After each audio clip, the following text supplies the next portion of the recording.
మీ మోకాల నొప్పులకు ఎటువంటి సర్జరీ లేకుండా ఎపియాన్ పెయిన్ క్లినిక్ అందిస్తున్న అత్యాధునిక చికిత్స.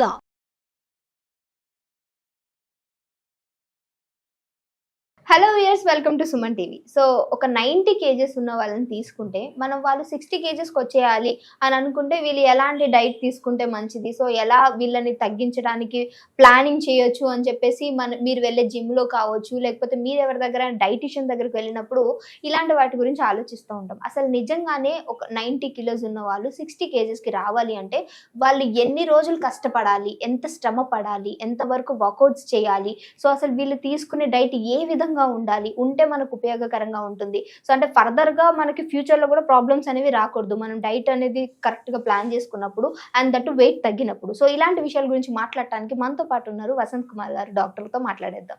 నమస్తే సార్. నమస్తే సార్, 90 అని ఎందుకు అన్నాను అని అంటే కొంతమేర వరకు 100 కంటే 90, 80s లో ఎక్కువ వరకు ఉంటూ ఉన్నారు జనాలు. సో వాళ్ళు ఏంటంటే ఇప్పుడు డాక్టర్స్ కూడా చెప్పేది ఏంటంటే మీ హైట్ని బట్టి వెయిట్ అనేది చూసుకోండి అని చెప్తూ ఉంటారు. సో 60 and 55 ఇది కామన్గా మనం ఉండాలి అని చెప్పేసి చెప్తూ ఉంటారు కదా సార్. సో ఇలా రావాలి అని అంటే వీళ్ళు ఈ 30 కేజెస్ తగ్గడానికి ఎంత కష్టపడాలి, కష్టపడే విధానంలో వీళ్ళు చేయకూడని మిస్టేక్స్ ఏంటి అండ్ చేసే మిస్టేక్స్ ఏంటి చెప్పండి సార్. ముందుగా ఏంటంటే 90 కేజెస్ టు 60 కేజెస్ అంటే almost 30 kgs. 30 kgs at a time, ఒక రోజులో, 2 రోజుల్లో, 15 రోజుల్లో, 15 రోజుల్లో, నెల రోజుల్లో.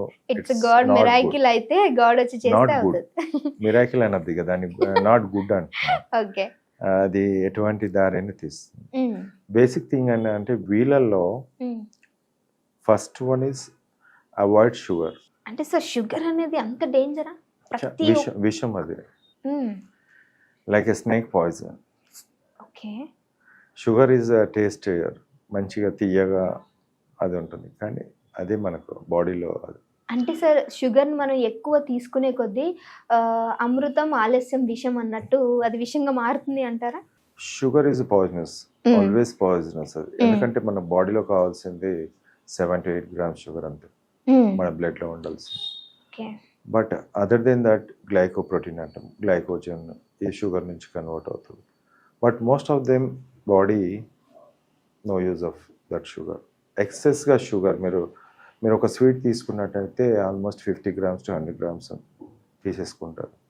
బట్ బాడీ కావాల్సింది ఓన్లీ 7 grams, 8 grams. మరి ఎక్సెస్ షుగర్ ఏమవుతుందంటే ఫ్యాట్ కన్వర్ట్ అవుతుంది.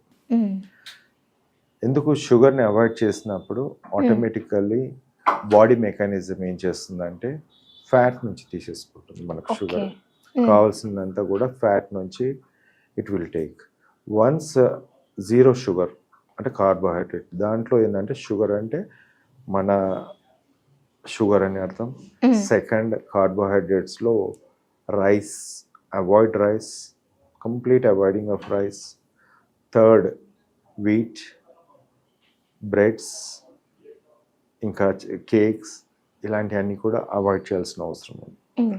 ఇవన్నీ అవాయిడ్ చేస్తూ ఫ్యాట్లో మనం ఆల్రెడీ మనకు బాడీలో heavy fat, that is the excess. ఇప్పుడు 60 kgs to 90 is excess fat.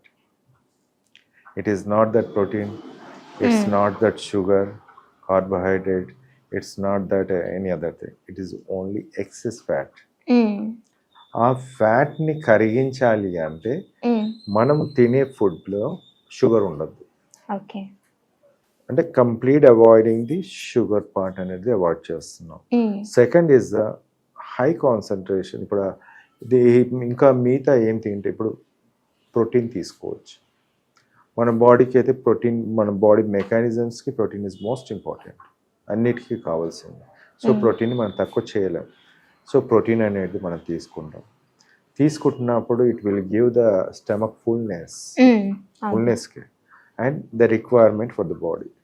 రెండోది, ఫ్యాట్ అనేది తీసుకోవచ్చు అని చెప్పేసి అంటారు. మీకు ఫ్యాట్ తీసుకున్న అబ్జార్ప్షన్ దట్ మచ్ ఉండదు. నెక్స్ట్ ఇక్కడ ఏంటంటే when they sugar is deficiency, ఇప్పుడు 78 grams బాడీకి అవసరం ఉంది, ఆ షుగర్ని అంతా కూడా ఫ్యాట్ నుంచి కన్వర్ట్ చేసి తీసుకుంటాం మన బాడీలో. So it will slowly decreases the fat content. అది ఫస్ట్ అబ్డామిన్ ఉండొచ్చు, లేకుంటే థైస్లో నుంచి ఉండొచ్చు, బ్యాటక్స్ నుంచి ఉండొచ్చు, బ్యాక్ ఆఫ్ ద చెస్ట్, ఇలా కొంచెం కొంచెం తీసేసుకుంటుంది. That is converting into the sugar, మన కీటోన్స్ అంటుంది, అది మన బ్రెయిన్కి కావాల్సినంత ఇచ్చేస్తుంది.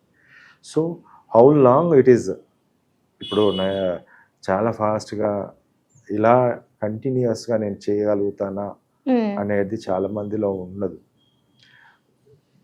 ఎంత తీసుకోవాలి, ఎంత తినాలి, అంటే ఎన్ని రోజుల పాటు తీసుకోవాలి అనేది ముఖ్యం ఇక్కడ.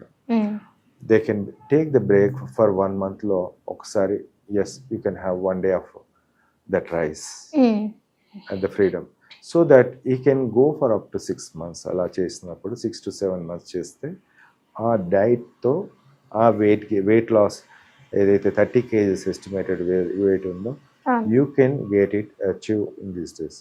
థర్డ్ వన్, ఇప్పుడు దీంట్లో ఆల్రెడీ చెప్పాను హౌ మచ్, అన్నిట్లో కూడా కొంచెం కొంచెం షుగర్ అయితే ఉంటుంది. Added things or fruits. మీరు ఫ్రూట్స్ యాడ్ చేసినప్పుడు కావాల్సిన గ్లూకోజ్ వస్తుంది. దాంతోపాటు workouts is most important. Walk సరిపోతుందా sir? Walk is more than enough. Running, extra gym ఇవన్నీ చేస్తే కూడా I don't suggest, because slow brisk walk is more important. స్లోగా ఆడుతూ పాడుతూ 1 గంట 2 గంటలు, కిలోమీటర్స్ అని లెక్క పెట్టేసి చాలా మంది అది చేస్తుంటారు. ఎన్ని కిలోమీటర్స్ చేయొచ్చు అంటారు? Just you go for start with ½ an hour per day, then తర్వాత 40 minutes, 50 minutes, 60 minutes, 70 minutes, అలా బ్రేక్స్ ఇచ్చుకుంటూ అలసిపోయినట్టు అనిపిస్తుంది కూర్చోండి, then again you go, so that the decrease of weight loss అనేది చాలా ఎక్కువ ఉంటుంది. ఓకే, మీరు డైలీ ఆ విధంగా చేసినప్పుడు చాలా వెయిట్ లాస్ అనేది వస్తుంది. దే వోంట్ బి ఎనీ, మీరు అన్ని సప్లిమెంట్స్ ఇస్తున్నారు, అన్ని మల్టీవైటమిన్స్ అన్నీ వచ్చేలా చేస్తున్నారు.